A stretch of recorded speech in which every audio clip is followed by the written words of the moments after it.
nyatanya bahwa itu terjadinya undang-undang itu kan 1971 waktu Pertamina bercampur dengan apa namanya itu regulator BPPKA itu produksinya mencapai 1,6. Saya harus sebut ya sumurnya waktu itu kan masih penuh ya, belum digali. Oke. Ketika ini menjadi BP Migas turun kan begitu. Asumsi kalau mau jadi kayak Norwegia itu, ya kan, 13 itu adalah perusahaan pemerintah, itu yang sesuai dengan konstitusi, mestinya itu gitu loh. Mestinya yang ke-14-nya nanti Pertamina. Ya. Sekarang gini, saya ingin buka kedok gitu, jadi buka kedok itu, ini mesti saya urut-urut, saya nggak peduli nanti itu,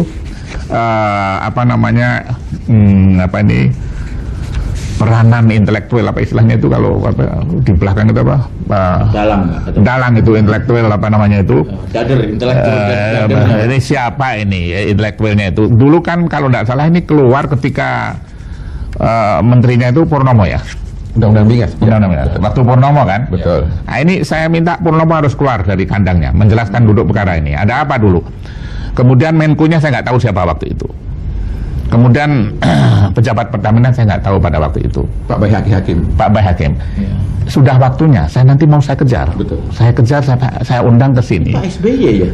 Ya, Menteri Pertambangan. Nah, mengajukan RUU Migas ke DPR. Nah, ya jadi ini kan apa namanya aktor intelektualnya kan kurang lebih ya Purnomo Sugantoro dan apa ini Menteri Minyak, Bayi Hakim. Nggak mungkin Pak SBY dong, dia Menteri Pertambangan. We have to minta mereka seperti kasus Senturi.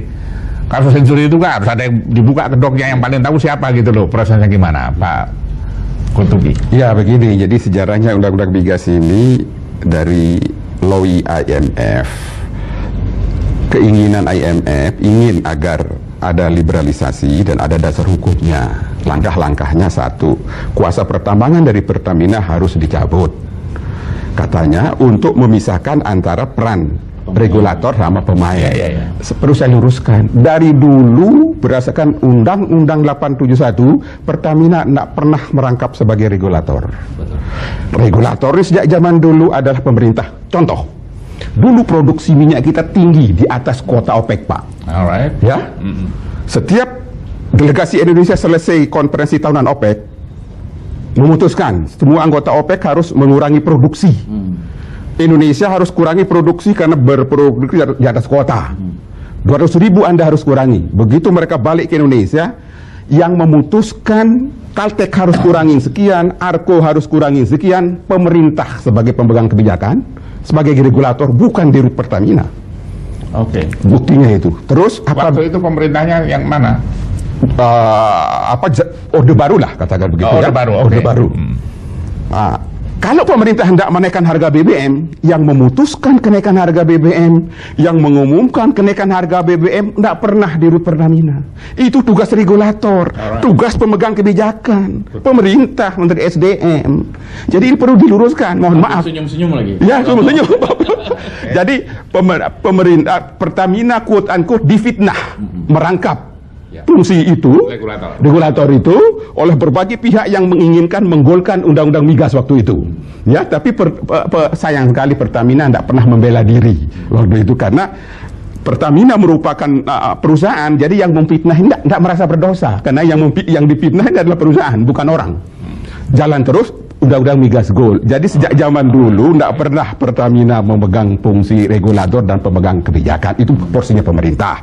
Jadi yang ingin saya katakan, kalau kita ke depan ingin memperbaiki tata kelola migas kita sesuai dengan konstitusi, kalau kita ingin kita termasuk negara yang memiliki BUMN migas nomor sekian di dunia karena memegang proven reserve yang besar.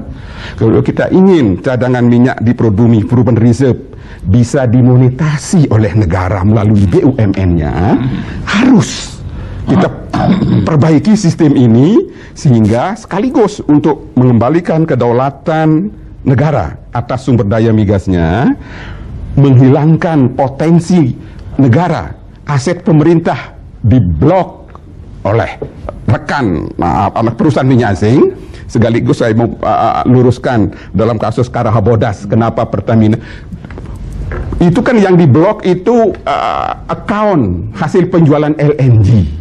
Mestinya yang bisa diblok oleh lawan kita waktu itu dalam kasus Karahabodas adalah accountnya Pertamina.